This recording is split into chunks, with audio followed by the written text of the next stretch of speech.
Hello అందరికీ welcome to my channel. పిల్లలు ఎంతో ఇష్టంగా తినే కుకీస్ ఇంట్లోనే ఈజీగా చేసుకోవచ్చు. మనం చేసుకుంటే హైజెనిక్గా చేసుకుంటాం అండ్ హెల్దీ కూడా. ఇప్పుడు దానికి కావాల్సిన పదార్థాలు ప్రాసెస్ చూద్దాము. దానికి కావాల్సిన పదార్థాలు వచ్చేసి 2 table spoon of room temperature butter, 1 cup of maida, half cup of sugar, 1 beated egg, కొంచెం వంట సోడా, డార్క్ చాక్లెట్ అంటే కాంపౌండ్ చాక్లెట్ అంటాం కదా, దాన్ని చిన్న చిన్న పీసెస్గా చేసి తీసుకోవాలి. 1 స్పూన్ ఆఫ్ వెనిలా ఎసెన్స్. ఇప్పుడు ఒక మిక్సింగ్ బౌల్ తీసుకొని మిక్సింగ్ బౌల్లోకి half cup of sugar, 2 table spoon of room టెంపరేచర్లో ఉన్న బటర్ తీసుకొని కొంచెంగా మిక్స్ చేసుకొని కొంచెం మెల్టర్ బటర్ వేసుకొని మళ్ళీ మిక్స్ చేసుకోవాలి. నాకు విస్కర్తో రాలేదు, సో నేను స్పూన్ తీసుకున్నాను అనమాట.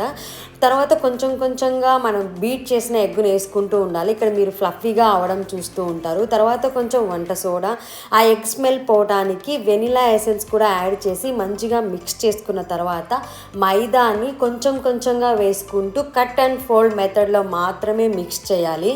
అలా మిక్స్ చేసుకున్న తర్వాత కొంచెం డార్క్ చాక్లెట్ వేసుకుంటూ మిక్స్ చేసుకుంటూ వెళ్ళాలి. ఇలా మిక్స్ చేసుకున్న మిశ్రమాన్ని డీప్ ఫ్రిడ్జ్లో 15 మినిట్స్ పాటు పెట్టుకోవాలి. నార్మల్ ఫ్రిడ్జ్లో అయితే హాఫ్ అన్ అవర్ పెట్టుకోవాలి. ఈ లోపు మనము ఓవెన్ని ఫ్రీ హీట్ చేసుకొని ఉంచుకోవాలి. నేను ఇక్కడ నాకు ఓవెన్ ట్రే ఇలా వచ్చిందనమాట. ఈ ట్రేకి నేను సిల్వర్ ర్యాప్ చేసి కవర్ చేసి ఇందులో కుకీస్ పెట్టుకుంటూ ఉన్నాను అనమాట. ఈ డౌ నేను ఎలా అయితే పెట్టానో లావుగా స్ప్రెడ్ చేయకోకుండా సేమ్ అలాగే పెట్టాలన్నమాట. ఓవెన్లో 150 డిగ్రీస్ వద్ద 25 మినిట్స్ బేక్ చేసుకున్న తర్వాత నాకు ఇలా వచ్చాయి కుకీస్. ఫైనల్లీ కొంచెం వేడి తగ్గిన తర్వాత రిమూవ్ చేసేసుకున్నాను.